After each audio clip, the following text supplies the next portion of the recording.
네. 이렇게 만나뵙게 돼서 너무나 반갑고 즐겁고 또 영광입니다. 이렇게 아침에 좋은 자리에 불러줘서 제가 벌써 923번째 연사네요. 저도 그래서 깜짝 놀랐습니다.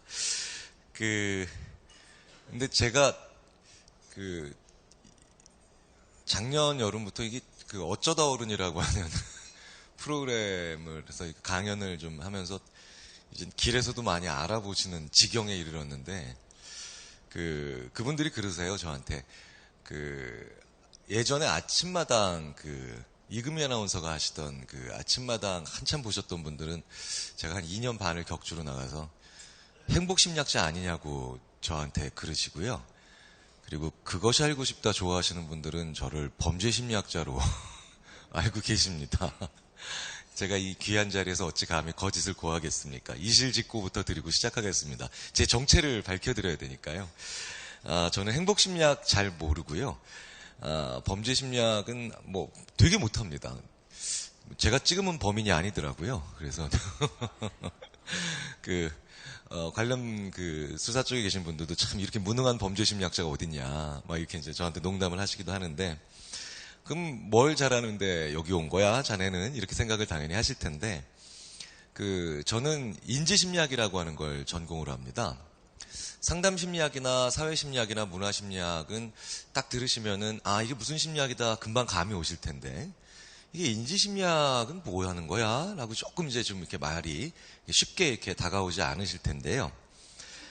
이렇게 설명을 드리면 좋을 것 같습니다. 상담심리학자나 문화심리학자나 사회심리학자들이 저 같은 인지심리학자를 학회에서 이렇게 만나면, 서로 복도에서 막 만나거나 아니면 컨퍼런스룸에서 만나면 이분들이 저희 인지심리학자들을 이렇게 부르세요. 어이 이과 일로 와봐. 어이 공대 일로 와봐. 이공계 일로 와봐. 이렇게 얘기를 하십니다. 그런데 사실 이게 틀린 말은 아닙니다. 왜냐하면 이 자리에 아마 4차 산업혁명과 관련된 연사분들이 많이 쓰셨을 텐데요. 저는 오히려 그분들과도 관련이 있는 심리학입니다. 왜냐하면 저희 인지심리학이 뭐 하는 거냐면요. 쉽게 말씀드리자면 인공지능을 위한 설계도를 그려내는 작업을 하는 사람들입니다. 무슨 얘기냐면 저희 조상, 방금 전에도 왜 존 리들리 스트룹이라고 하는 영국 심리학자가 만든 테스트, 스트룹 테스트라고 하는 저 테스트를 한번 보셨는데, 이분들이 이제 저희 1세대 조상들이죠. 1세대 조상들인데, 저희 조상들이 누구냐면 1956년이니까 이제 불과 61년 전입니다. 1956년 8월 2일 날 미국의 다트머스라고 하는 대학이 있습니다. 이 미국의 다트머스 대학에 그때 당시로는 말도 안 되는 상상을 하는 사람들이, 교수들이 한 20-30명 모입니다. 방학 기간이니까 이제 올 수가 있는 거죠. 그런데 이 사람들이 했던 말도 안 되는 상상이 뭐냐면, 인간처럼 생각을 할 수 있는 기계를 만들어 볼 수 있지 않을까라고 하는 말도 안 되는 상상을 하는 거죠. 왜냐하면 이 사람들이 1956년이니까 한 10여 년 전쯤에 어떤 장면을 목격하게 되냐면, 독일군의 암호 생성기인 이니그마와 영국군의 암호 해독기인 튜링 머신이 한판 전쟁을 하는 걸 봤거든요. 그 전까지 인류의 역사에서는 기계는 힘을 쓰는 일을 했지 사람처럼 머리 쓰는 일을 한 적은 없었습니다. 그런데 2차 세계대전 때 독일군의 암호 생성기인 이니그마가 만들어내는 유보트들의 접선을 위한 암호를 영국군의 암호 전문가들이 몇백 명이 붙어도 해결을 못하는 걸 영국의 천재 수학자인 엔델 튜링이 만들어낸 튜링 머신이 불과 몇 시간 만에 해결을 하는 걸 보고 깜짝 놀란 거죠. 그래서 이제 2차 세계대전은 최초로 인간의 생각을 대체하는 기계들끼리 붙은 전쟁이기도 합니다. 근데 그걸 보고 이제 이 사람들이 이게 가능하지 않을까라고 생각해서 1956년, 그러니까 61년 전에 이게 가능할지도 모른다고 하는 사람들이 모였고, 이 사람들이 한 이틀 정도 더 얘기를 해보다가 오후에 어떤 사람이 마빈 민스키라고 우리가 추정을 하고 있습니다. 왜냐하면 이분들도 이제 기억이 흐릿해져서 처음에 그 얘기를 한 사람이 누군지를 헷갈려 하시더라고요. 그래서 마빈 민스키라고 하는 사람이 이렇게 얘기를 합니다. 그거 만약에 나중에 우리 후배들이 만든다면 아티피셜 인텔리전스라고 부르자. 라고 해서 그날 처음 인공지능이란 말이 탄생을 합니다. 그래서 그걸 인공지능의 원년으로 잡고요. 그 자리에 모이셨던 분들이 저희들의 조상이고 굉장히 재밌게도 컴퓨터 사이언스 학과에 가가지고 보면 1장 1절에 그분들이 똑같이 나옵니다. 그러니까 조상이 공유가 되는 거죠. 그래서 저희 인지심리학자들은 그날부터 출발한 학문이고요. 그러니까 심리학 중에서도 역사가 제일 짧습니다. 예. 그래서 프로이드나 융, 아들러 같은 일반적인 심리학자들 이야기를 저한테 물어보시면 저도 뭐 잘 모릅니다. 그러니까 저한테 뭐 제가 우울합니다. 그러면 저는 저도요. 막 이러고요. 잠이 안 옵니다. 전 잘 자는데요. 뭐 이렇게 얘기를 들을 수밖에 없죠. 그러니까 어떻게 보면 참 심리학자라기보다는 그냥 이공계열의 연구자랑 비슷한데 재밌는 건 저희가 하는 작업은 그러니까 인간 생각의 설계도를 그려서 엔지니어들한테 납품을 하는 겁니다. 그래서 저희 별명이 인공지능의 1차 벤더예요. 1차 협력사입니다. 자, 근데 설계도를 쭉 그리다가 보면요. 설계도를 그리다 보면 항상 상수와 변수를 정하게 돼 있습니다. 그러니까 상수는 안 변하는 거고, 상수는 안 변하는 거고, 변수는 변하는 거죠. 재밌게도요. 우리 인간에게 굉장히 중요한 두 가지 변수라고 생각하는 것들이 실제로는 상수입니다. 저희들이 설계도 그리면서 이거 저희도 얼마 전에야 알아냈죠. 그래서 우리 인간은 상수를 가지고 있고 변수를 가지고 있습니다. 그런데 이걸 구분하는 건 굉장히 중요합니다. 왜냐하면 변하지 않는 상수와 관련된 것들에게 내가 변화를 시도하면 노력해도 안 되는 거지 않습니까? 그러니까 남는 자원이 없어지니까 변수에다가, 즉 변하는 것에 투자를 못하는 겁니다. 우리 인간은요, 지금까지 바꿀 수 없는 것들을 바꾸려고 굉장히 노력을 했습니다. 그러다 보니까 오히려 내가 꺼낼 수 있는 장점이나 꺼낼 수 있는 힘들, 그리고 내가 더 키워나갈 수 있는 그런 변수들을 거기에다가 관심을 못 기울이고 선택과 집중이 안 됐던 것들이 밝혀지죠. 인간은요, 변한다고 생각해왔던 것 중에 가장 안 변하는 것들이 의외로 많습니다. 가장 대표적인 것 두 개를 먼저 말씀드리면서 시작을 하겠습니다. 인간은 20살 넘으면 두 가지가 안 변합니다. 첫째, 뭐가 안 변하느냐? IQ가 안 변합니다. 증거는 바로 말씀드릴 수 있습니다. 이 자리에서. 최근 3년 동안 IQ 검사 받아보신 분 혹시 계신가요? 당연히 안 계실 겁니다. 네. 저한테 보여주시는 표정은 뭘 그런 걸 물어보나 자네는. 이런 표정을 짓고 계신데 당연합니다. 네. 그러면 같은 기간인 최근 3년 동안 건강검진은 한 번쯤은 다 받아보셨죠. 네. 이게 무슨 얘기냐? 우리가 무언가를 검사하고 검진하고 측정한다는 건 거기에 변동성이 있다라는 걸 전제로 합니다. 그러니까 세상의 어떤 국가나 시스템도 변동성이 없는 것들에 대해서는 계속해서 주기적으로 측정하지 않죠. 그래서 우리는, 그리고 다른 모든 나라들도 20살 넘은 성인의 IQ를 특별한 사유가 있지 않는 한 측정하지 않습니다. 이것뿐만 아니라, IQ뿐만 아니라 기억력, 연산력, 생각의 스피드 같은 기초사고 능력은 거의 안 변합니다. 언제까지? 저희들 추정으로 95세, 100세까지입니다. 사실은 더 이후까지도 이게 안 변할 가능성이 크죠. 그러면 꼭 이런 말씀하시는 분들이 나오십니다. 기억력은 아닌 것 같다. 깜빡깜빡해, 나 얼마 전부터. 사실은 이거는 기억력 자체의 감퇴는 상당히 적습니다. 오히려 그것보다는 경험의 양이 많아질수록 사실은 기억되어 있는 정보를 찾는 것도 어렵지만 그 정보를 찾아서 꺼내려고 할 때 옆에 저장되어 있는 다른 비슷한 경험들이 야, 나도 기억되면 안 되겠니? 라고 하면서 옆에서 회방을 놓습니다. 이걸 영어로는 인터피어런스 이펙트라고 하고 저희 이제 우리말로는 간섭현상이라고 하죠. 그러니까 40대, 50대, 60대, 70대 이렇게 가시면서 경험의 양과 지식의 양이 많아지면서 비슷한 정보는 반드시 많아지기 때문에 이런 느낌은 반드시 있어야죠. 그래서 저희는 오히려 80대나 90대가 되셨는데도 기억력에 조금도 문제가 없다 이렇게 우기시는 분들을 저희들끼리 이렇게 흉보입니다. 머리에 등 게 없는 분들이다. 이렇게 흉보입니다. 자, 그러니까 이제 조금씩은 다 그런 느낌이 있으셔야 됩니다. 이게 우리가 경험하는 거의 대부분의 건망증이죠. 비슷한 정보가 많기 때문에. 일의 숙련도는 변합니다. 창조적인 거나 리더십은 변하죠. 왜냐하면 이건 복합적이기 때문에 변수들을 만나거든요. 하지만 IQ나 기억력이나 연산력이나 생각의 스피드 같은 기초사고 능력은 거의 안 변합니다. 둘째, 뭐가 안 변하느냐? 이건 15살만 넘어도 안 변합니다. 그게 바로 성격입니다. 성격은 안 변합니다. 그러면 또 이렇게 말씀하시는 분들이 꼭 나오십니다. 무슨 소리야? 나 학교 다닐 때는 내성적이었어. 조용했거든? 사람들 만나는 거 별로 안 좋아하고. 그런데 나 뭐 영업일을 한 30년, 마케팅을 한 30년, 컨설팅을 한 30년, 뭐 아니면 뭐 취재를 한 30년. 나 이런 일들을 하면서 나 이젠 사람들도 많이 만나고, 대화도 많이 하고, 아주 능숙하게 이야기해. 나 그러니까 이제 외향적으로 바뀐 거 아니야? 라고 말씀들 또 하시는데 대부분 아닙니다. 이건 성격이 외향적으로 바뀌신 게 아니라 사회적 기술이 향상되신 겁니다. 매너, 화법, 어투, 예의범절 이런 것들에 관련된 노하우가 많이 축적이 되시면서 훨씬 더 불편하지 않게 능숙하게 대화를 하시는 거고요.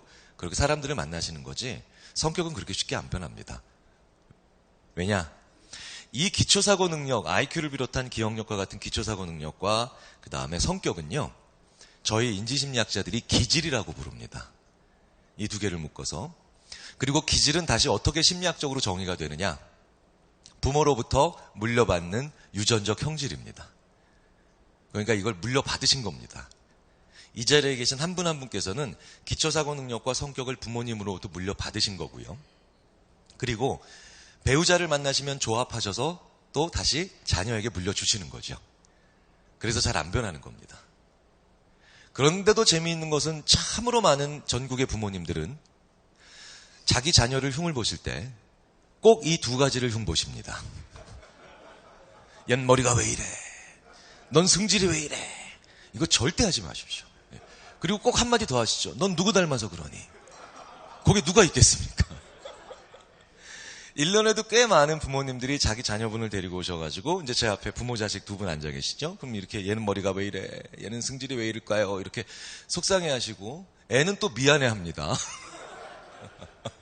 그럼 제가 두 분을 이렇게 부모 자식을 한 5분 동안만 이렇게 보고 있으면 정말 똑같은 사람 두 명이 앉아 있습니다. 네. 그러니까 이 두 가지는 사실은 저희 심리학자들이 좀 필요에 따라서는 세게 말씀드릴 필요가 있을 때는 이 두 가지는 절대 바꾸려고 시도하지 마시라고 저희가 조언을 드릴 때가 있죠. 왜? 이것은 변하지 않는 거기 때문에 내가 아무리 노력을 투자해도 바꿀 수가 없으므로 이것에 대한 변화를 시도하시면 필연적으로 내가 무기력해집니다. 그런데 무기력이라고 하는 게 참으로 이 독특하면서도 위험한 녀석인 게 무기력 같은 느낌도 나쁜 감정이지만 화나 분노보다 이게 더 나쁩니다. 왜냐하면 사람은 화나 분노를 느끼면 그걸 어떻게든 풀어보려고 술도 한잔 하실 수 있고 아니면 뭐 그분 흉을 볼 수도 있고 아니면 여행을 갈 수도 있고 뭐 아니면 뭐 예전 그처럼 전자오락실 앞에 있는 펀치도 한 대 때릴 수가 있습니다. 사람들은 화나 분노를 느끼면 이걸 풀려고 합니다. 근데 무기력을 느끼면 그냥 그대로 놔둡니다. 그러니까 마치 소리 소문 없이 간에 독성 성분이 쌓이듯이 이 무기력이 축적이 되고요. 그리고 그 무기력이 축적이 되면 어느 날 불현듯 예고 없이 나에게 탈진감이 옵니다. 이 탈진을 영어로 번아웃이라고 하죠. 그러니까 나의 정신적 에너지가 타서 없어지는 겁니다. 그러니까 이 두 가지는 저희들은 시도하시지 마시라라고 얘기를 드리는데 그렇다면 우리가 성격을 표현할 때 쓰는 말들이 있죠. 예를 들어서 야, 저 친구 참 낙천적이다 라는 표현을 씁니다. 그런데 또 이런 표현도 쓰죠. 아이고 이 친구 오늘 보니 낙관적이네. 이 두 말의 차이는 굉장히 중요합니다. 왜냐? 우리가 더 이상 낙천적으로 변할 수는 없습니다. 이 자리에 계신 한 분 한 분께서는 성격에 해당하는 낙천성은 부모님으로부터 물려받으신 낙천성의 정도를 따로 가지고 계시기 때문에 이걸 바꾼다는 건 불가능하죠. 다만 우리는 낙관점으로 우리의 관점을 바꿔서 변화에 적응해 나가고 나 스스로도 변화를 만들어내는 관점에 관련된 훈련이 필요한데 우리는 관점을 바꾸라는 얘기는 정말 많이 하는데요. 그 관점을 어떻게 하면 능동적으로 바꿔서 나의 잠재력을 끌어내는가에 대해서는 얘기를 하고 있지 않죠. 이제 오늘 그 말씀을 좀 드려보려고 이 자리에 쓴 것 같습니다. 그러기 위해서는 일단 인간의 생각이 가지고 있는 가장 첫 번째 특징 하나를 좀 우리가 이해할 필요가 있습니다. 자, 정말 죄송합니다만 이 변하지 않는 기억력, 이 변하지 않는 기억력을 얼마나 가지고 계신지 한번 외람되지만 한번 검사를 한번 해보겠습니다. 이 자리에 계신 분들의 뭐 그렇다고 이렇게 엄청나게 뭐 어려운 건 아닌데요. 제가 지금부터 단어를 하나씩 보여드릴 겁니다. 단어를 하나씩 보여드릴 테니까 받아 적으시면 안 되죠. 그건 부정행위입니다. 부정행위고요. 그냥 눈으로만 쭉 보십시오. 제가 한 1, 2초당 하나씩 단어를 쭉 해서 하나씩 보여드릴 텐데 당연히 나중에 보셨던 단어들을 기억해내셔야 됩니다라고 제가 말씀을 드릴 겁니다. 자, 시작하겠습니다. 갑자기 표정이 어두워지셨습니다. 아침부터 이런 거라나. 자, 어렵지 않습니다. 자, 한번 시작해 보겠습니다. 자, 이제부터 시작하겠습니다. 자, 시작. 517에서 13을 빼면 얼마일까요? 504. 네, 맞습니다. 네. 그러면 다시 504에서 13을 빼면 네, 491입니다. 이렇게 벌써부터 힘들어 하시나요? 아, 됐습니다. 네, 이렇게 두 번만 하면 저는 회방 놓을 만큼 회방을 놨습니다. 왜냐면 보셨던 단어를 계속 떠올리시면 안 되니까요. 자, 개인 점수를 낼 필요는 없으니까 제가 하나씩 여쭤볼 테니까 나 정말 이거 단어 봤다라고 기억나시면 그냥 솔직하게 손만 들어주시면 됩니다. 나 문을 봤다, 기억난다 한번 손 들어주시죠. 네, 거의 대부분 드십니다. 좋습니다. 성적 좋습니다. 네, 감사합니다. 내리시고요. 자, 이제 유리창 기억난다. 네, 좋습니다. 네, 많이 드시네요. 창틀. 네, 좋습니다. 네, 내리시고요. 문지방. 좋습니다. 네, 내리시고요. 이제 슬슬 떨어져야 되는데 이게 욕조. 네, 좋습니다. 네, 차고. 좋습니다. 네, 창문. 네, 대부분 드셨습니다. 창문은 없습니다. 네, 창문은 없습니다. 그러니까 이게 인간 두뇌의 가장 특별한 기능 중에 하나입니다. 왜냐? 내가 본 건 문과 유리창 창틀이지만 실제로 나는 그것보다는 더 친한 창문을 만들어냅니다. 왜? 문과 유리창과 창틀이 있는 상황이면은 나한테 굉장히 친숙했던 게 창문이라고 하는 훨씬 더 그것들을 아울러서 포괄하고 있는 뭔가거든요. 그러니까 인간은 컴퓨터처럼 저장하는 것이 목적이 아니라 사실은 세상을 이해하고 거기에 대해서 어떤 느낌을 받는데 그걸 담아놓고 기억이라고 부르죠. 그래서 우리는 아주 독특한 구조를 가지고 있는데 이게 인간 관점의 시작입니다. 제가 인공지능과 관련된 연구를 하고 제가 쓰는 논문의 상당수도 실제로 엔지니어들이나 아니면 컴퓨터 사이언스 하는 분들이 제 논문을 인용하는데 제가 그렇기 때문에 인간의 관점을 연구한다기보다는 인공지능의 설계도를 그리는 것에 더 충실한 작업들을 하는 인지심리학자임에도 불구하고요. 재미있게도 이렇게 인간의 여러 가지 독특한 특징을 알아내면서 관점을 순간적으로 바꿔서 나의 잠재력을 뽑아내고 극대화하는 것이 어떤 식으로 이루어져야 되는 것인가에 대한 그 실마리가 오히려 인간보다는 기계 연구했던 저희들한테서 그 실마리가 나옵니다. 참 아이러니컬하기도 하죠. 네. 제가 작년 3월 9일 전까지만 해도 인공지능 연구와 관련이 많은 심리학입니다 라고 말씀을 드리면 꽤 많은 분들이 와, 재밌는 거 하시네요. 이렇게 덕담을 해주시거나 아니면 세탁기는 뭐가 좋은가요? 뭐 이렇게 재밌는 대화들이 이어졌는데 작년 3월 9일 이후부터는 제가 인공지능과 관련된 일을 합니다. 그러면 꽤 많은 분들이 마치 인류의 적을 만난 것처럼 저를 쳐다보십니다. 뭐 민간 기업에 가면 우리 회사에는 왜 오셨나요? 막 이러고요. 뭐 지긋지긋하게 들으셨겠지만 작년 3월 9일부터 3월 15일까지 어떤 일이 있었는지는 이미 다 알고 계십니다. 네. 우리의 이세돌 구단과 구글 알파고가 세계 바둑 대결을 벌이죠. 그 과정에서 아마 이 자리에 계신 대부분의 분들은 이세돌 구단을 응원하셨지 알파고 화이팅을 외치시진 않으셨을 겁니다. 그래서 우리 이세돌 구단이 3번 대국을 연속을 지니까 그때부터 우리나라 국민들이 집단적으로 약간 우울한 분위기에 빠지셨죠. 4번째 대국을 이기니까 우리나라 국민들이 월드컵에서 첫 승한 것처럼 좋아졌습니다. 아자 막 이러시고요. 네. 5번째 대국이 그래서 초미의 관심사인데 그걸 지죠. 그래서 우리가 허탈해지는데 케이블 TV 영화 채널만 들어가면 터미네이터 시리즈 전편을 방송을 하고 있습니다. 그리고 언론사에서는 이런 기사 많이 내보내셨죠. 앞으로 20년이나 30년 있으면 앞으로 없어지는 직업과 직종을 얘기하기 시작하셨는데 우리나라의 모든 직업이 사라집니다. 앞으로 좀 있으면. 자, 이렇게 인간은 일자리를 빼앗기고 대체되고 기계한테 지배받을 수도 있는 역사로 예측이 되고 그렇게 그려지고 있는데 물론 저도 그것을 부인하고 싶은 생각은 없습니다. 저도 꽤 많은 4차 산업혁명 포럼에서 연사로도 쓰고 그다음에 포럼 위원으로도 활동하고 있는데, 그런데 재밌는 건요, 저렇게 인간이 기계한테 지는 과정에서 오히려 인공지능을 열심히 밑그림 그리고 있는 저희 인지심리학자들은 인간 능력의 본질을 찾아내게 됩니다. 참 아이러니컬하죠. 인간이 왜 특별하고 인간이 왜 재밌는 존재인지를 그제서야 발견한 겁니다. 바로 보여드릴 수 있습니다. 인간이 얼마나 독특하게 생각하는지. 그리고 컴퓨터는 절대로 흉내낼 수 없는 인간만의 무기가 하나 있다는 걸 지금부터 보여드리겠습니다. 제가 지금부터 질문을 2개를 드리겠습니다. 첫 번째 질문에는 너무나도 쉽게 아이고 뭐 그런 걸 물어봐 네 라고 대답하실 수 있을 거고요. 두 번째 질문에는 너무나도 쉽게 아이고 아니요 라고 대답을 하실 수 있으실 겁니다. 자, 그런지 아닌지 한번 확인해 보겠습니다. 자, 죄송합니다.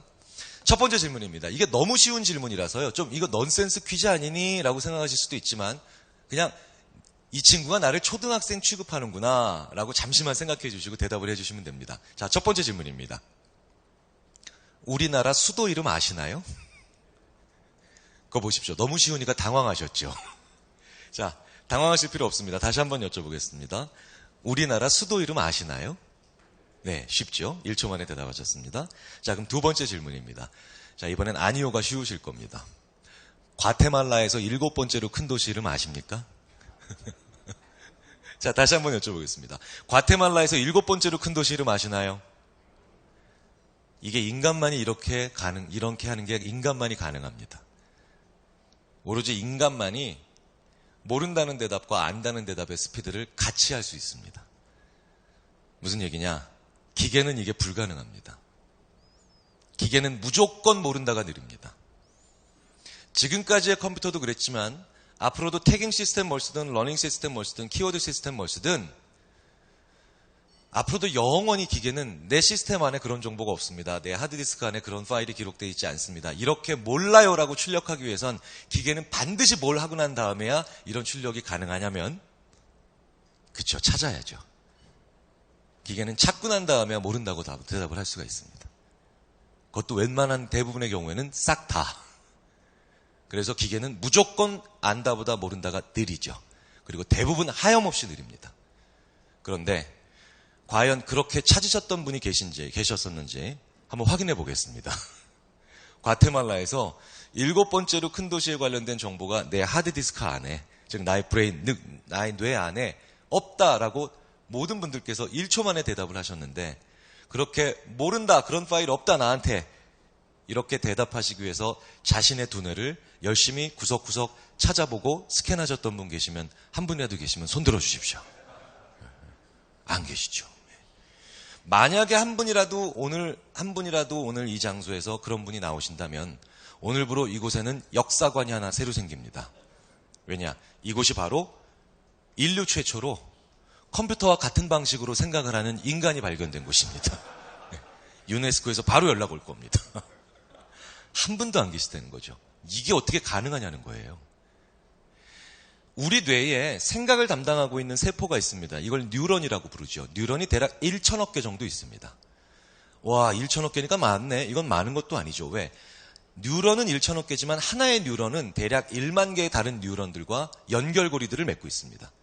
이걸 시냅스라고 부르죠. 그러니까 시냅스의 수는 샌다는 것 자체가 사실은 의미가 없을 정도로 무한에 가깝습니다. 그러면 1천억 개의 뉴런과 무한대 가까운 이 시냅스를 1%가 아니라 0.00001%도 건드려 보지 않으시고 그 정보 나한테 없어 라고 대답을 하신 거예요. 이게 어떻게 가능하냐는 겁니다. 우리가 컴퓨터처럼 생각을 해야 되면 이걸 다 건드려야 되거든요. 만약에 그렇게 해야 된다면 우리 인간은 영원히 눈을 감는 그날까지, 이 세상을 떠나는 날까지 한 번도 할 수 없는 대답이 몰라요와 못해옵니다. 근데 그걸 1초 안에 끝내신 겁니다. 이건 엄청난 힘입니다. 우리가 안다 해서 지는 거죠. 앞으로 계속 질 겁니다. 그건 저도 잘 알고 있습니다. 하지만 우린 모른다 해선 영원히 컴퓨터를 이깁니다. 하나도 안 좋아하시네요. 아마 이렇게 생각하시는 것 같습니다. 이거 보기에 이 친구야, 그게 시험으로 치자면 답을 못 쓰는 거잖아. 그건 무슨 자랑이야. 이건 자랑 정도가 아니라 축복에 가까운 능력입니다. 왜? 모른다는 판단 혹은 못한다는 판단을 1초 안에 할 수 있다는 건 내가 그 다음에 무슨 행동을 해야 되는지도 1초 안에 결정을 할 수 있다는 얘기가 됩니다. 모르니까 물어보면 되고요. 찾아보면 되고 검색해보면 되고 배우면 됩니다. 그런데 이걸 1초 안에 할 수 있다는 거죠. 그렇기 때문에 인간은 하루에도 전혀 다른 종류와 영역에서 수백 수천 가지의 판단과 행동과 결정을 하고 그로 인해서 무한한 일들을 하고 살아가는 겁니다. 유한한 시간을 살면서도. 이 엄청난 범용성을 컴퓨터는 못 쫓아오죠. 컴퓨터가 우리를 이기고 있는 건 전문성에서 이기고 있는 겁니다.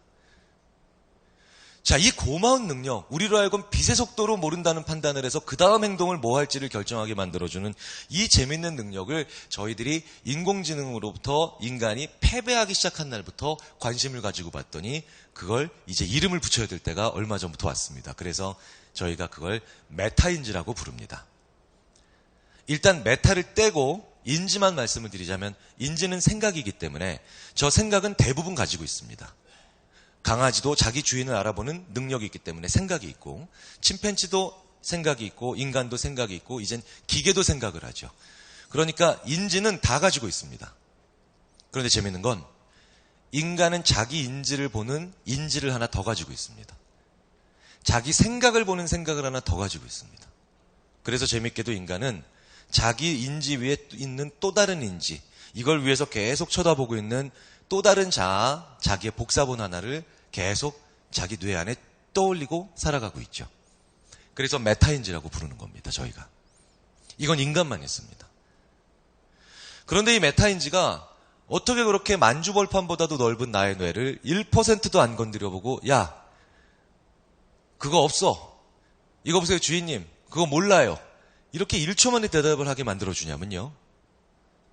과테말라가 안 친해서 그런 겁니다.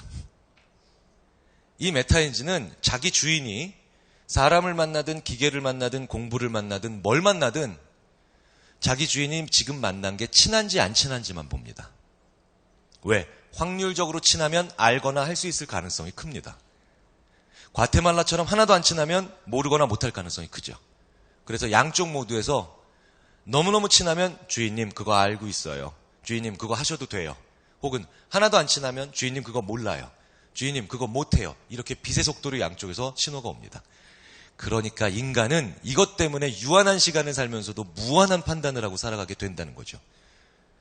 그러니 인간은 그 반대로 그 이면에 언제 사고를 치고 실패하는가가 또 분명해지죠. 왜? 친하기만 하고 아는 건 별로 없을 때가 굉장히 많습니다. 친하긴 되게 친한데 할 수 있는 게 별로 없는 경우가 되게 많습니다. 인간은 이때 자기 메타인지에게 잘못된 신호를 받게 돼 있습니다. 당신 그거 알아. 당신 그거 할 수 있어. 인간 실패의 절반이 거의 이것 때문이더군요. 일에서의 실패든 대화에서의 실패든 학생들이 공부할 때의 실패든 그 실패의 거의 절반이 자기 메타인지에 속아서입니다. 정말? 내 메타인지에 내가 속아? 그런 일 없을 것 같은데? 아닙니다. 인간은 하루에도 서너 번에서 많게는 10번 이상 자기 메타인지에 속아서 실수와 실패를 만들어냅니다. 저는 오늘도 제가 있는 집에서 이곳까지 오는데 한남대교를 건너오는데 오늘도 어김없이 한남대교에서 한 분, 그 다음에 남산 입구 지나서 요 앞에서 명동성당 옆에서 한 분, 총 두 분의 자기 메타인지에 속아 처절한 실패를 맛보고 오늘 만났고요. 그리고 아마 제가 조금 있다가 아주대학교로 돌아갈 때는 더 운전을 오래 할 테니까 한 서너 분 더 만날 것 같습니다. 저는 매일매일 보죠. 그리고 이 자리에 앉아 계시는 분들도 자기 메타인지에 속은 분들을 도로에서 매일 보십니다. 자기 승용차를 운전하고 가다가 차가 고장이 나서 멈췄으면 지금도 수많은 남성 운전자들 위주로 이 바보 같은 짓을 도로에서 하죠. 일단 차 문은 자신 있게 열고 나옵니다. 차 왜 이래? 하고 열고 나옵니다. 그런 다음에 이분들 뭐 하는지 아시죠? 본네트들을 그렇게 엽니다. CCTV를 이렇게 그 관련자분들과 같이 분석해보면 이렇게 본네트를 자신 있게 열어젖힌 운전자들의 거의 절대 다수는 그걸 열어놓고 그냥 쳐다봅니다. 어디가 엔진이야? 막 이러고 있습니다. 자기가 봐도 자기가 민망합니다. 그런데 그냥 이거 열어놓고 계속 쳐다보고 이걸 왜 열었을까 고민하는 이 순간이 바로 실패한 순간이죠. 왜? 이 차를 3년 전에 샀다면 아침 저녁으로 3년 동안 매일 본 겁니다. 그래서 친해진 거죠. 그래서 이걸 열어놓고 내가 이걸 왜 열었을까? 손은 어디서 닦나? 이렇게 고민하고 있습니다. 재밌는 건 이렇게 본네트를 안 여는 동네가 우리나라에 한 군데 있습니다. 그게 바로 제주도입니다. 제주도에서는 주로 무슨 차를 운전하시겠습니까? 네, 렌트카 운전하시죠. 제주도에서 렌트카 고장이 난 케이스를 저희들이 따로 분석해보면 나와서 본네트 여는 운전자가 2%도 안 나옵니다. 왜? 이 차가 안 친합니다. 어제 만났거든요. 인간은 메타인지소가 실패하고 메타인지의 존재 때문에 위대해지는 아주 양면적인 존재죠. 그래서 순간적으로 사람은 익숙하게 봤던 걸 낯설게 만들면 사람은 그제서야 굉장히 자기의 잠재력을 뽑아내는 아주 독특한 성질을 가지고 있습니다. 왜? 메타인지가 이 문제를 다른 각도로 보게 만들거든요. 자, 그렇게 하는 게 얼마나 사람을 크게 변화시키는지 그 방법을 한번 말씀을 드리도록 하겠습니다. 이건 인지심리학 61년사의 최고의 명장면으로 꼽힙니다. 61년 동안 저희 인지심리학자들이 수만 개의 실험을 했을 텐데 그 중에 최고를 뽑으라면 항상 저걸 뽑습니다. 왜? 저게 바로 아까 말씀드렸던 인간의 두 가지 상수인 성격과 기초사고 능력에서 조금도 차이가 나지 않음에도 불구하고 메타인지를 어떻게 건드리냐에 따라서 사람이 얼마나 능력치가 변하는가를 보여주는 장면이거든요. 어른들을 대상으로 해도 결과는 똑같이 일어납니다만 아이들이 좀 더 반응을 재밌게 하기 때문에 아이들 결과로 말씀을 좀 드리겠습니다. 어른들보다는 아이들이 반응을 재밌게 하죠. 하지만 다시 말씀드리자면 어른들도 결과는 똑같이 나옵니다. 제가 저런 물체들을 가지고 평범한 초등학교의 3학년 교실에 갑니다. 평범하다는 건 우리나라 어디에나 있는 그런 아이들이라는 뜻이고요. 3학년쯤 되면 1반부터 4반까지 이제 차이가 안 납니다. 반을 벌써 2번이나 섞었기 때문에. 그러면 4학년은 왜 안 하냐? 이렇게 당연히 물어보실 텐데 초등학교 4학년부터 중학교 2학년까지는 말을 듣는 인간들이 아닙니다. 얘네들은 인류가 아닙니다. 네, 잘 아시지 않습니까? 네, 중학교 2학년은요. 눈에서 레이저가 나오는 친구들입니다. 네, 오죽하면 북한군이 못 쳐들어오지 않습니까? 중학교 2학년 무서워가지고. 그렇죠? 초등학교 3학년 1반부터 평범한 초등학교 3학년 1반부터 4반까지 총 4개의 반에 똑같은 이 물체를 가지고 들어가서 똑같은 30분을 주고 똑같은 일을 시키는데도요. 제가 메타인지를 어떻게 살짝 건드려 주느냐에 따라서 3학년 1반 지극히 평범한 아이들, 3학년 2반 꽤 똘똘하고 창의적인 아이들, 3학년 3반 우리나라에서 제일 혁신적인 아이들, 3학년 4반 내친 김에 전 세계에서 제일 창의적이고 혁신적인 아이들로 만들 수도 있습니다. 말도 안 되는 얘기. 그런데 10분만 들어봐 주십시오. 자, 제가 이런 물체들을 가지고 3학년 1반에 들어갑니다. 3학년 1반에 들어가서 아이들이 아무 생각 없이 이러고 앉아있으면 제가 이렇게 던져줍니다. 이런 물체들을 훅 던져주고 다짜고짜 이렇게 처음부터 끝까지 다 얘기합니다. 훅 던져주고 얘들아 너희들 여기서 각자 마음에 드는 거 5개 골라. 그리고 새롭고 신기한 거 만들어 그래가지고 이렇게 얘기하면 아이들은 쭉 둘러보다가 뭐 이런 거나 이런 밑에 있는 것들 특이하고 구부러지고 꼬여 있는 것들은 절대 안 고릅니다. 뒷감당이 안 될 것 같습니다. 그래서 전부 다 위에 있는 기본 도형으로 고릅니다. 다 똑같이 고릅니다. 이렇게 다 똑같이 골라서 남자아이들의 70%는 이걸로 자동차나 기차 만들고요. 여자아이들의 80%는 이걸로 집 만듭니다. 우리나라의 부동산 열기가 왜 뜨거운지를 엿볼 수 있는 대목입니다.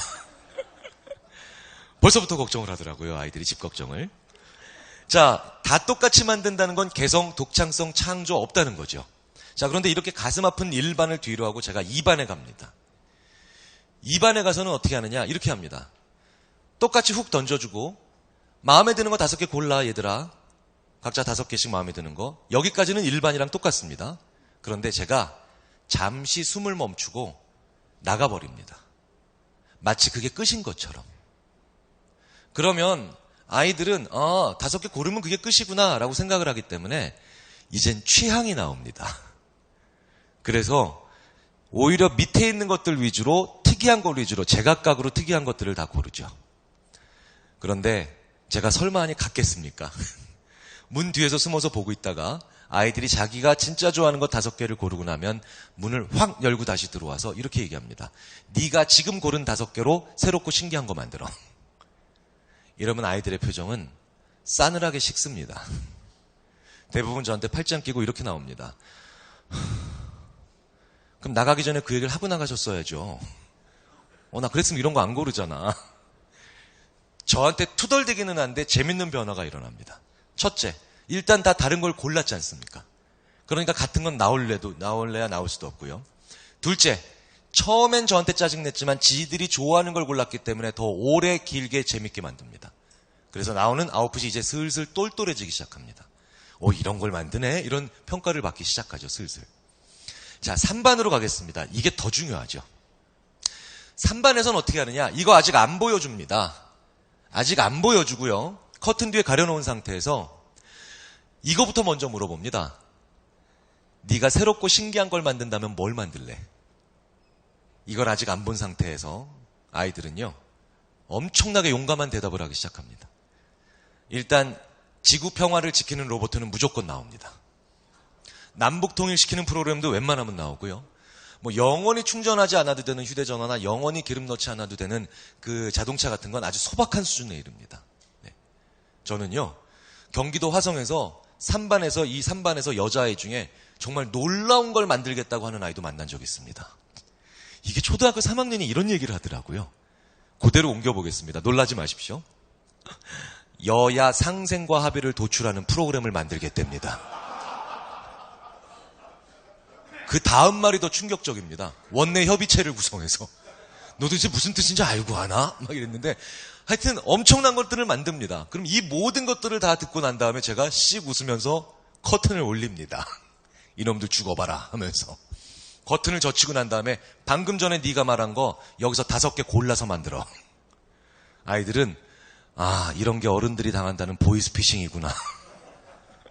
생각해 보십시오. 얼마나 난감하겠습니까? 여기서 5개를 골라서 지구를 지켜야 됩니다. 여야 상생과 합의를 도출하고. 그런데 재미있는 변화가 일어납니다.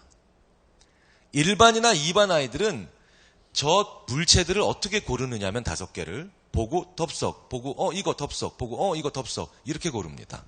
그런데 3반 아이들은 이걸로 엄청난 일들, 지가 한 목표를 만들어야 되기 때문에 모든 물체를 하나하나를 다 뜯어봅니다.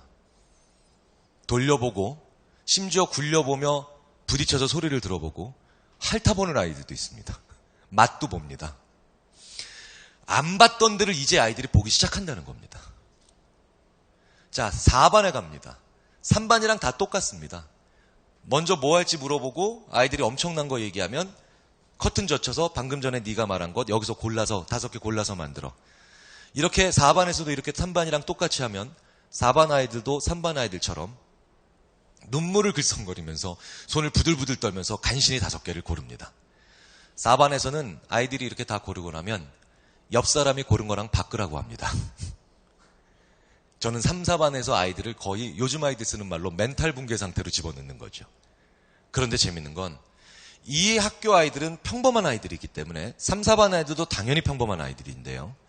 이 3학년 3반과 4반 아이들이 만든 걸 제가 누가 만든 거랑 비교하냐면 같은 학년인 우리나라 3학년 국가대표로 뽑혀서 세계 학생창의력 올림피아드에 나가서 거기서 금메달 딴 아이들이 있습니다.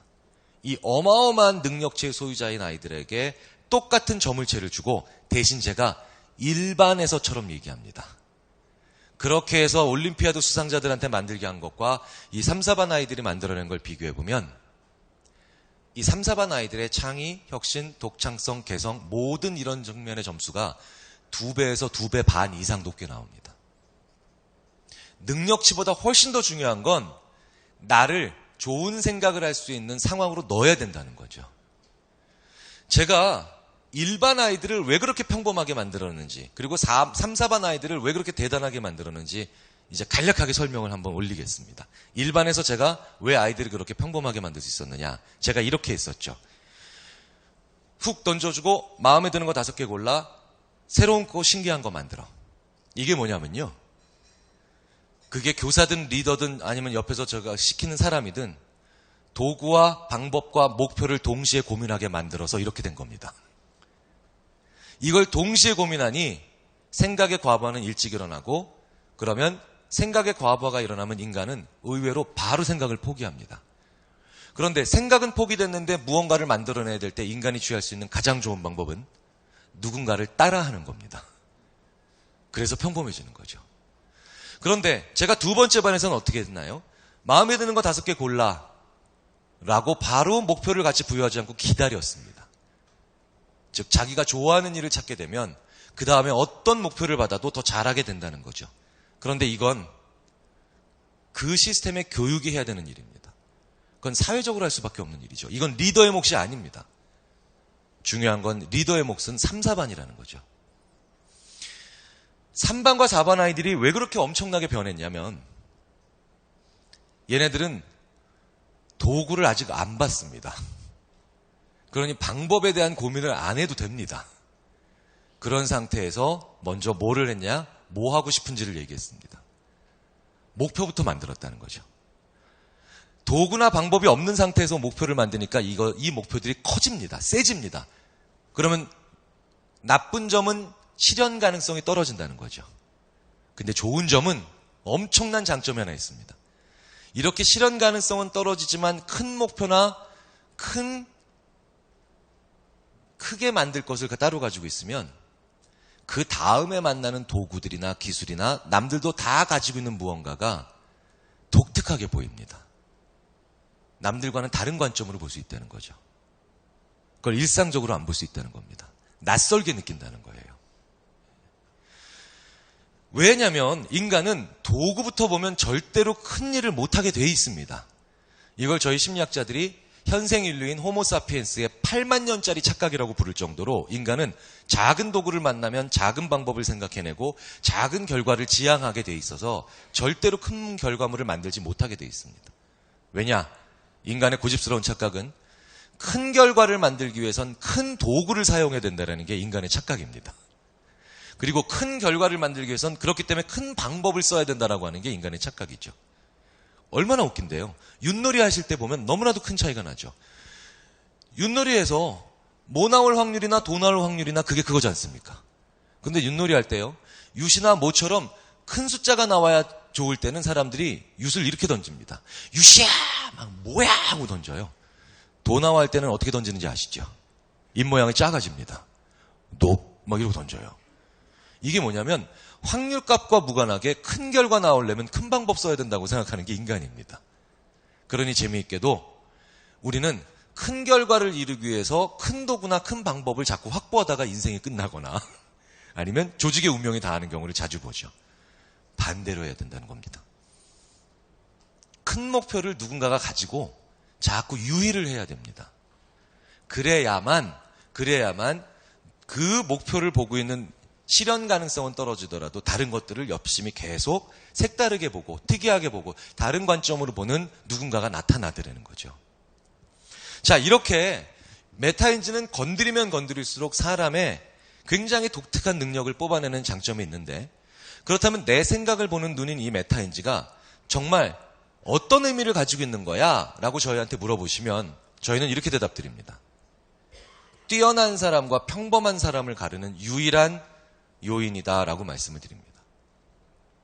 그러면 아까 얘기했던 IQ는 뭐니? IQ는요, 지적으로 장애가 있는 분과 정상인 분들을 가르는 역할을 합니다. 대부분의 기초사고 능력은요, 진단을 위해서 우리가 측정합니다. 진단이라는 건 뭔가요? 문제가 있느냐 없느냐만 봅니다. 자, 그렇다면 모두 다 정상지능 내에서 그 사람이 뛰어나냐 평범하냐를 가르는 능력은 뭐가 있니? 라고 하면 지금까지 저희가 알아낸 유일한 게 바로 메타인지입니다. 15살만 넘어도 메타인지는 그 친구가 얼마나 뛰어난지 평범한지를 벌써 결정해버립니다. 학부모 교육 시간도 아닌데 제가 잠시 한 5분 정도만 15살 이제 막 넘긴 아이들이 얼마나 기억력이나 IQ와는 무관하게 이 메타인지 능력으로 갈리는지를 설명을 드리면서 그 다음에 다시 5분 후에 어른들의 세계, 일의 세계로 한번 돌아와 보도록 하겠습니다. 2010년도에요. 굉장히 재미있는 다큐프라임이 하나 만들어집니다. EBS에서 만드는 다큐멘터리를 다큐프라임이라고 하는데 저게 0.1%의 비밀이라는 다큐프라임입니다. 저때 당시에 2010년도 당시에 전국에 있는 고등학교 2학년 아이들 62만 5천 명 중에 전국 800등 안에 들어가는 아이들입니다. 저는 8,000등도 못 해봐가지고 800등이 무슨 의미인가 했더니 저희 대학 입학처에 계신 어떤 다른 교수님이 이러시더라고요. 교수님, 전국 800등이라는 게 얼마나 어마어마한 등수냐면요. 전국의 4년제 대학 입시와 관련이 있는 고등학교가 2,400개예요. 아, 근데 얘네들은 800등이에요? 그러니까 산술적으로만 계산을 해도 얘네들은 전교 1등은 당연하고 근처에 있는 고등학교 2개나 3개까지 합쳐 1등하는 애들입니다. 이 엄청난 아이들이 평범한 아이들과 뭐가 다른가를 보여주는 프로그램이었는데요. EBS에 계신 분들조차도 이제 저걸 제가 처음부터 제작진이랑 같이 만들었다고 생각을 하고 계시더라고요. 이게 너무 오래전이라서. 아닙니다. EBS에서 저 프로그램을 만들기 방송하기 불과 한 달도 안 돼서 한 3, 4주 전에 저한테 찾아오셨어요. 제작진이 사색이 돼서 저한테 찾아옵니다. 왜? 아직도 못 밝혔어요. 0.1% 아이들과 평범한 아이들이 뭐가 다른가를 그렇게 비교를 했는데 못 밝혔더라고요. 그래서 마지막에 지푸라기라도 잡는 심정으로 저한테 오신 겁니다. 그 제작진의 PD 한 분이 저한테 오셔서 저랑 친하죠. 그러니까 서로 이제 거의 반말하는 수준의 말을 놓고 이제 편하게 하는 수준인데 약속도 없는 상태에서 제 연구실 문을 그냥 뻥 차고 들어오더니 교수님, 나 좀 살려줘요. 이렇게 얘기합니다. 그래서 뭘? 나 좀 살려줘. 그러니까 뭘? 두꺼운 파일을 하나 주는데 지난 거의 반년 동안 0.1% 아이들, 저 엄청난 아이들과 평범한 아이들 800명을 자기네들이 생각할 수 있는 건 다 비교해 왔더라고요. IQ, 기억력, 연산력, 생각의 스피드, 이게 다 뭡니까? 아까 말씀드렸던 기초사고 역량이죠. 부모 학력, 부모 소득, 거주지, 특목고 여부, 성별, 이건 다 뭡니까? 인구통계학적 변이입니다. 하다 안 되니까 이 친구들이 키까지 재왔어요. 무려 41개에 해당하는 기초사고 역량과 인구통계학적 변인을 비교해왔는데 저도 결과를 보고 깜짝 놀랐습니다. 단 한 개 항목에서도 차이가 안 났어요. 통계적으로 대단한 일입니다. 문제는 방송이 불가하죠. 왜? 이미 광고 내보낸 타이틀이 0.1%의 비밀 아닙니까? 근데 내용이 뭔가요? 없다. 1시간 10분을 방송해야 되는데. 그래서 제가 저한테 알았어, 다시 데려와봐 걔네들. 나도 궁금하다 어떻게 생겼는지.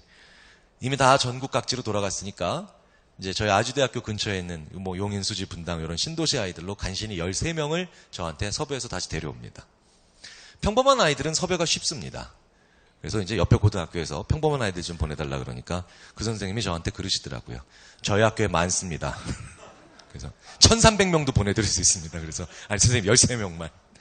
자, 제가 지금 그때 그래서 방송 불과 3주인가 2주 전에 제 앞에 0.1% 아이들 13명과 평범한 아이들이 13명 있는데 제가 그때 무슨 실험을 했냐? 기억력 실험을 합니다. 그러니까 뒤에서 제작진이 허탈해합니다. 제가 좀 뭔가 특별한 걸 할 줄 알았는데 자기네가 해본 걸 또 하니까요. 근데 저는 기억력을 보려고 했던 게 아닙니다. 아이들이 자기 기억을 무슨 눈으로 보는가를 보려고 했던 겁니다. 그러니까 기억력이 아니라 기억력을 보는 눈, 즉 메타인지를 보려고 했던 거죠. 제가 단어를 20개 보여줍니다. 양쪽 모두에게. 그러면 15개를 기억해낸 아이는 12개를 기억해낸 아이보다 3개만큼 기억력이 좋은 거겠죠. 그런데 이건 제 관심사도 아니고 차이도 안 납니다. 그리고 당연히. 저는 그런데 20개의 단어를 아이들한테 보여주고 난 다음에 아이들한테 자 이제부터 써 기억해 이렇게 얘기하기 직전에 얘네들한테 2초짜리 아주 짧은 질문을 하나 합니다. 너 몇 개 기억할 수 있을 것 같아? 2초 만에 대답해. 1초, 2초, 끝. 자, 써보면 알겠지만 2초 만에 대답하려면 내 메타인지로 내 기억을 한번 딱 쳐다보는 시간밖에 안 되죠. 이런 게 메타인지를 물어보는 질문입니다. 의외로 짧습니다. 자, 그렇다면 20개의 단어를 보고 난 다음에 18개를 기억할 수 있을 것 같습니다. 라고 예측한 아이가 15개를 기억해내면 얘는 자기 예측과 실제 기억해낸 것 사이에 차이가 3개 생긴 겁니다.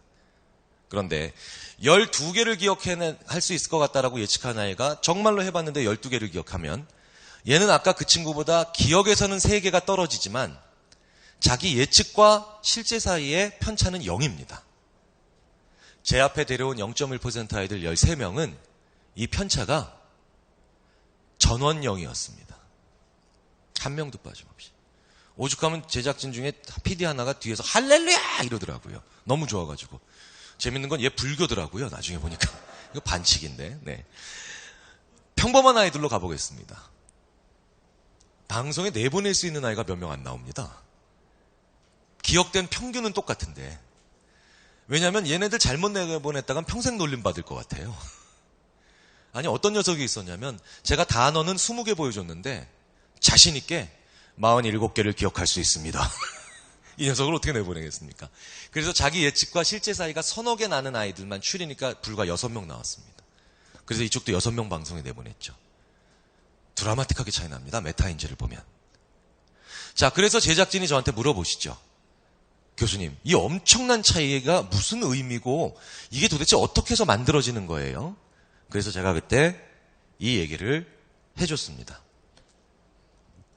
이거 보세요. 세상에는 능력이든 지식이든 두 가지 종류가 있어요. 자, 지식을 예로 설명드릴게요. 첫 번째는 내가 알고 있다는 느낌은 있는데 남들한테 설명을 못하는 지식입니다. 두 번째는 내가 알고 있다는 느낌도 있고 남들한테 설명도 할 수 있는 지식입니다. 두 번째만 지식입니다.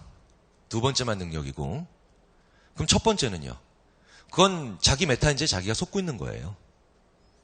여기까지 얘기를 하니까 0.1% 아이들의 학교 생활을 찍어놨던 걸 다시 다 돌려보더라고요. 왜? 그제서야 차이점을 발견합니다. 0.1% 아이들이든 평범한 아이들이든 똑같이 하루에 11시간 학교에 있습니다.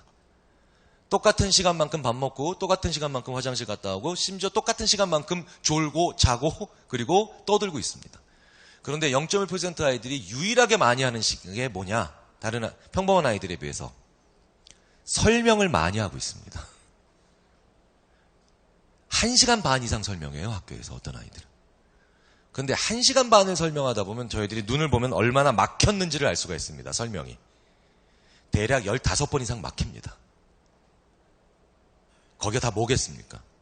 내가 모른다는 걸 모르고 있었던 데죠. 자, 그러니 아이들이 0.1%가 아이가 안 되는 게 오히려 이상한 겁니다. 그러니까 설명이 중요합니다. 그런데 여기까지는 그나마 방송이 나간 부분인데 방송이 안 나간 데가 사실은 더 중요합니다. 그때 당시에 저희 연구원 중 하나가 잠깐만 이거 말고 다른 데서는 차이가 날 것 같은데? 라고 해서 0.1% 아이들과 평범한 아이들을 다시 비교를 합니다. 유일하게 차이가 하나 나옵니다. 그게 바로 이타성입니다. 0.1% 아이들이 의외로 훨씬 더 이타적입니다. 평범한 아이들보다. 이거 되게 이해하기 어려운 현상이죠. 왜냐하면 공부 잘 못하는 저희 집 딸 2명도 이타적이에요. 저도 이타적인 편인데 이타적이라고 다 0.1%처럼 똑똑한 건 아닌데 지혜로운 건 아닌데 왜 걔네들은 다 이타적이냐는 거예요. 평균적으로보다 훨씬 더 이타적입니다. 바로 이 설명을 이해하시면 왜 그런지를 아실 수가 있습니다. 얘네들 전교 1등이지 않습니까? 얘네들은 전교 2등 하는 애가 와서 물어봐도 설명 잘해주지만 이타적이기 때문에, 즉 착하기 때문에 전교 꼴찌 하는 애가 와서 물어봐도 얘네들은 조금도 개의치 않고 친절하게 설명을 잘해줍니다. 자, 그런데 일을 설명할 때든 공부를 설명할 때든 마찬가지죠. 해보셔서 다 아실 겁니다. 전교 1등 정도 하는 아이가요, 전교 2등 하는 애한테 설명하는 게 더 어려울까요? 아니면 전교 꼴찌 하는 애한테 설명하는 게 더 어렵겠습니까? 당연히 전교 꼴찌죠. 전교 1등 입장에서 전교 2등 하는 애는 이런 애입니다. 야, 이래서 Y잖아.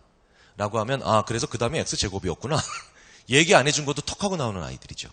근데 전교 꼴찌는 어떤 애들인가요? X제곱을, 그게 뭔지를 아예 모르는 애들입니다. 아, 실제로 이런 질문을 하더라니까요. 야, 그 X 옆에 있는 2는 왜 이렇게 쬐꾸매? 뭐 이렇게 질문을 합니다. 그러니까 이 전교 1등이, 그러게? 선생님, X 옆에 있는 2가 왜 이렇게 작은가요? 그랬더니 선생님도 모릅니다. 이거 네이버 지식인에도 안 나와 있습니다. 그래서 그 전교 1등이 위키피디아를 들어가더라고요. 그래서 아리스토텔레스부터 훑습니다. 그래서 그게 처음에는 250년 전 뉴튼 제자 중에 한 명이 처음에는 실수로 적었는데 오히려 그게 커뮤니케이션이 좋아져서 그게 오히려 약속으로 굳어졌다는 설까지도 알게 되죠. 자, 이게 왜 중요한 포인트냐면요. 저희 인지심리학자들이 왜 이타적인 사람이 점점 더 똑똑해지고 지혜로워지는가 그 메커니즘을 바로 여기서 풀었습니다. 이타적인 사람들은 나랑 격차가 많이 벌어지는, 지금 당장은 나한테 도움을 줄 수가 없는, 이제 막 그 일을 시작한 이런 사람들한테도 기꺼이 설명해 줍니다. 자기 지식과 기술과 정보를 공유해 주죠. 그런데 이제 막 시작한 사람들, 그 다음에 나랑 격차가 많이 벌어지는 이런 전교 꼴찌 같은 친구들이 나한테 주는 질문은 대부분 이렇게 한 번도 안 받아본 질문입니다. 이 한 번도 안 받아본 질문들이 그런데 대부분 뭐겠습니까? 그게 언제 시작됐느냐, 어떻게 시작했는가를 물어보는 겁니다. 그래서 기원과 본질을 물어보는 질문들이죠. 그래서 내가 가진 지식이나 기술과 정보의 출발점들을 자꾸 알게 되는 겁니다. 그러니까 어디서부터 왔는가를 자꾸 알게 되니까 이 친구들이 어디로 갈 것인지도 더 잘 보게 되는 거예요. 이게 저희가 이타적인 사람이 왜 더 지혜로워지는가를 말하는 가장 중요한 핵심이었습니다. 그런데 또 다른 재미있는 사실이 밝혀지죠. 그러니까 이 0.1% 아이들은요, 굉장히 독특한 차이점이 하나 있습니다. 제가 한 12명, 13명 정도 다시 더 보내봤거든요. 0.1% 아이들은 부모 소득도 같고 아파트 평수도 같지만 걔네들 방에는, 평범한 아이들 방에는 없는 물건이 하나 있을 거야. 그랬더니 제작진이 저한테 뭐예요? 좋은 컴퓨터? 아니 그게 아니라 그냥 평범한 물건이라니까 그거 찾아봐. 찾더라고요. 80% 넘는 아이들이, 0.1% 아이들은요, 자기 방에 커다란 칠판이 있어요. 얘네들이 집에서도 설명을 하고 있습니다. 그런데 집에는요, 전교 꼴찌도 없습니다. 자, 전교 꼴찌는 어떤 사람입니까? 어쨌든 나랑 같은 종류의 일을 하는 사람인데 그 일을 잘 못하는 사람입니다. 근데 집에 있는 엄마, 아빠, 이모, 할머니, 누나 다 뭡니까? 형. 나랑 다른 일을 하는 사람이죠. 그 사람들한테도 자기가 한 거를 설명하는 아이들이 80%입니다. 이 얘기는 뭐냐? 두 번째 사실이 밝혀지죠. 이제 이 어른들의 세계로 넘어오겠습니다. 저희가 실리콘밸리도 가봤고요. 나사도 가봤고, 뉴욕의 월스트리트도 가봤고, 독일의 막스 프랑크도 가봤습니다.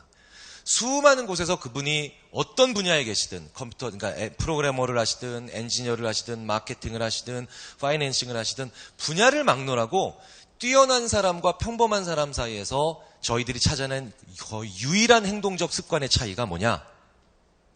내일을 전혀 모르는 사람에게 내일을 설명하는 습관입니다. 나랑 전혀 다른 일을 하는 사람에게 내일을 설명하는 습관입니다. 이게 그런데 왜 중요하냐면요. 그리고 이게 왜 메타인지를 건드려서 사람을 엄청나게 성장시키냐면, 나랑 전혀 다른 일을 하는 사람 혹은 내 일을 전혀 모르는 사람에게 내가 하는 일을 설명하려면 나의 설명 속에서 두 가지를 절대 쓸 수가 없습니다. 그게 바로 전문 용어와 약어입니다. 이걸 쓸 수가 없습니다. 그럼 이거를 누구나 알아들을 수 있는 말로 풀어내야 되죠. 그게 가능해지는 순간, 어린아이도 알아들을 수 있는 말로 내가 하고 있는 일이나 내 도메인의 전문 용어와 약어가 풀어지는 순간이 인간이 지혜의 정점을 향해 달려가는 순간이라는 것이 밝혀지게 되죠. 하나의 예만 말씀드려보면서 제가 슬슬 마무리하겠습니다. 이제 제가 참 좋아하는 예인데요. 저게 세계 최초의 디지털 카메라입니다. 1976년에 만들어졌습니다. 의외로 디지털 카메라는 의외로 옛날에 만들어졌죠. 누가 만들었느냐? 스티븐 사손이라고 하는 엔지니어가 만들었습니다. 1976년에. 근데 왜 오바마 대통령 옆에 서 있느냐? 미국 대통령은 1년에 한 명씩 엔지니어를 선발이라기보다는 엔지니어를 뽑아서 국가기술개혁상을 주죠. 그러니까 엄청난 업적을 남긴 엔지니어에게 상을 주는 겁니다. 미국 대통령이. 그런데 이 상은 별명이 더 유명합니다. 엔지니어에게 수여되는 노벨상이죠. 받을만 합니다. 이것 때문에 IT의 역사가 바뀌었으니까요. 그런데 이 스티븐 사손이 저 세계 최초의 디지털 카메라를 만드는 저 과정에서 어떤 것이 가장 중요한 핵심이었느냐? 바로 이 과정이 들어가 있기 때문에 저걸 만들 수 있었던 겁니다. 1976년에 코닥이라고 하는 회사의 엔지니어였습니다. 여기 계신 분들께서는 코닥을 다 아시죠? 감사합니다. 요즘은 대학생들은 코닥이 무슨 회사인지 모릅니다. 이 친구들은 제가 회사인 줄 알더라고요. 저 필름을 안 써봐서. 필름 만들던 회사의 엔지니어였던 스티븐 사소는요, 필름 가격, 단가, 옛날에 필름이 비쌌지 않습니까? 필름 단가를 낮추기 위한 태스크포스 팀에 이제 막 들어온 지 얼마 안 된 친구이기 때문에 사실은 주요 멤버는 아니고 옆에서 그냥 그 어시스트하는 이제 보조 멤버로 일하고 있었습니다. 그런데 갑자기 어느 날 조카가 물어보는 거예요. 삼촌, 무슨 회사 다닌다 그랬지? 코닥. 삼촌, 근데 코닥이 뭐 만들어? 필름. 삼촌, 근데 필름이 뭐야? 여기서 스티븐 사손이 막힙니다. 왜냐하면 필름을 단 한 번도 설명을 해본 적이 없거든요. 그래서 이 6살짜리도 아이도 알아듣게 만들기 위해서 필름을 설명을 해야 되는데 이게 안 되더라는 겁니다. 대학생만 돼도 이렇게 얘기하면 되죠. 빛에 노출되면 이미지를 형상하기 위해서 화학 반응하는 물질이다. 근데 이건 6살짜리한테 불가능한 설명입니다. 그래서 어린아이도 알아들을 수 있는 말로 바꿔보는 과정에서 스티븐 사손이 이게 은근히 정도가 아니라 정말 어렵구나 라는 걸 느끼게 되죠. 하지만 이 아이를 실망시키지 않기 위해서 스티븐 사손은 한마디를 합니다. 결국은 이걸 풀어내죠. 어떻게 얘기했냐면요. 필름은 그릇이야, 그릇. 왜 그릇이야, 삼촌? 이 세상의 모든 이미지를 담아. 그래서 이 세상의 모든 이미지를 담는 그릇이야. 이러니까 아이도 알아듣죠. 스티븐 사손은 흐뭇해집니다. 왜? 자기 몸 안에 엔지니어의 피만 흐르는 게 아니라 아동문학가의 피도 흐른다는 걸 발견한 겁니다. 나 아동문학 할걸. 내가 왜 엔지니어를 했을까? 막 이렇게 흐뭇해하면서 돌아와서 자기 사무실 책상에 앉았는데 그날 IT의 역사가 바뀌죠. 왜? 필름을 그릇이라고 딱 이야기를 하고 난 다음에 사무실 책상에 앉으니까 그날 위에 자기 책상 위에 일상적으로 매일같이 보던 물건 하나가 그것도 그릇으로 돌변하더라는 겁니다. 어라? 저것도 그릇이네? 저건 소리를 담는 그릇이네? 카세트 테이프 눈에 들어오는 거예요. 그래서 세계 최초의 디지털 카메라는 렌즈로부터 나온 이미지가 왜 필름이라는 그릇으로만 들어가야 되지? 저것도 그릇이니까 카세트 테이프로 갈 수 있지 않을까라는 생각으로부터 출발을 합니다. 그리고 띠가 좁네, 필름보다. 그러니까 무언가를 바꿔야 되는구나. 그대로 입히지 않고 바꾼다는 건 뭐지? 아날로그를 디지털로. 이게 앉은 자리에서 다 나왔습니다. 6살짜리도 알아들을 수 있는 말로 내가 쓰는 일상적 용어를 바꿀 때 그때 통찰이 오는데 인류가 대부분 가장 똘똘해지고 지혜로워지며 대안에 막혔던 곳을 뚫는 순간이 바로 이 순간입니다. 실리콘밸리에서 탑 엔지니어나 탑 프로그래머들이 그 금쪽 같은 시간을 쪼개서 근처에 있는 고등학교 심지어 유치원까지 가서 자기가 만드는 VR 장비를 설명하고 자기가 만드는 기술을 개발하는 기술을 설명하죠. 이걸 우리나라 분들한테 보여주고 이분들이 지금 뭐 하고 계신 것 같은가요? 라고 영어로 표현해 보세요. 그럼 대부분의 분들이 탤런트 도네이션 하고 계시네요. 재능 기부하고 계시네요. 이렇게 표현합니다. 그런데 실리콘밸리에선 그걸 탤런트 파트너십이라고 부릅니다. 기브앤테이크가 있다는 거죠. 인류의 역사든 기업의 역사든 개인의 역사든 진보의 역사든 제가 지금까지 말씀드렸던 이 두 가지를 통해서 메타인지를 발달시키고 그걸 통해서 자신의 잠재력을 끌어왔다는 것이 밝혀집니다. 정리하겠습니다. 첫째, 인간은 무엇인가에 익숙해지고 친숙해지는 전문가의 단계에 들어가서 이제 그 위에 다시 무언가를 발달하고 싶으면 첫째, 이제 나랑 차이가 많이 벌어지는, 나랑 격차가 많이 나는 사람들을 가르쳐야 됩니다. 그리고 그들에게 기꺼이 입을 열어야 되죠. 그래야 한 번도 안 받아본 질문을 받고 그걸 통해서 내가 가진 지식과 기술과 정보의 본질과 기원을 알아나가게 됩니다. 그래서 예측력을 키우는 그런 지혜를 가지게 되죠. 둘째, 인간은요, 이제 나랑 전혀 다른 일, 내일을 전혀 모르는 일들을 내 일을 전혀 모르는 사람들을 만나서 내 일에 관련된 대화를 하기 시작해야 됩니다. 왜? 그제서야 나는 전문 용어와 약어를 쓰지 않은 상태에서 내가 하는 일을 훨씬 더 보편적이고 일반적이며 그 다음에 추상적인 언어로 표현해내는 과정에서 그 행위를 통해서 대안을 찾게 돼 있거든요. 셋째, 아직까지 말씀 안 드렸지만 그렇기 때문에 좋은 질문이 뭔지를 말씀드리면서 마치겠습니다. 좋은 질문은 상황의 이면을 보게 하는 질문, 고정관념을 깨게 해주는 질문, 아니면 행간을 읽게 하는 질문이 아닙니다. 그건 좋은 질문을 주고받았을 때 가지게 되는 결과죠. 좋은 질문은 방금 전에 이 두 가지를 찔러주는 질문이겠죠. 그래서 좋은 질문은 한 가지 내용을 전혀 다른 길이로 계속 말하게 하는 질문입니다. 한 줄로 줄이고 12줄로 늘리고 다시 3줄로 줄이고 1시간 분량으로 설명하고 1분으로 설명하고 이 과정에서 나는 내 언어를 바꿔가며 마치 전혀 다른 종류의 사람들에게 설명하는 것처럼 나의 사고 구조를 지배할 수가 있거든요.